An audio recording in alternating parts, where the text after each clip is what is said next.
Den danske kristne mission i Grønland startede i 1721 med præsten Hans Egede. Formålet var at udbrede kristendommen og styrke Danmarks politiske tilknytning til Grønland. Missionen skulle civilisere den grønlandske befolkning og sikre dansk indflydelse i området.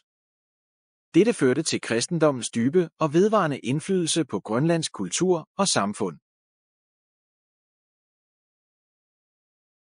En norsk-dansk præst og missionær, kendt som Grønlands apostel, for sin rolle i at udbrede kristendommen i Grønland.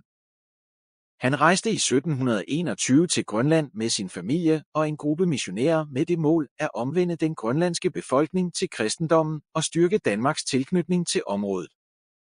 Egedes arbejde var præget af store udfordringer, BLA's sproglige og kulturelle forskelle samt Grønlands barske klima.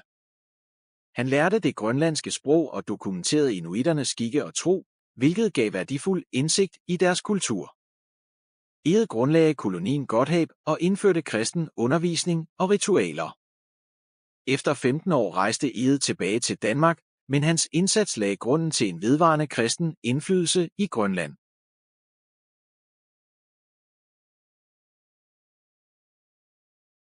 Hans Egede og hans mission har været en sag, der delte vandene 300 år efter Grønlands kontroversielle apostel gik i land, deler han stadig vandene. Her er 4 ting, du måske ikke vidste om Hans Egede. Man hører ofte, at Hans Egede ville holde de vilde under tugt og disciplin, da han kom til Grønland i 1720'erne. Men det er en historie med nuancer, forklarer Peter Andreas Toft. Det foregik indimellem under tæv og trusler, når han kristnede folk, men i dag fremstilles det ofte, som om det var sådan, det foregik hele tiden. Det lader dog ikke til at have været tilfældet.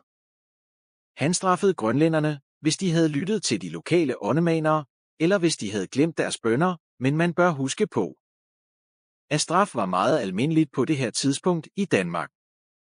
Grønlænderne blev ikke straffet, fordi de var grønlændere, men på grund af deres handlinger. Ligesom Hans Egede straffede sit mandskab, når de overtrådte reglerne.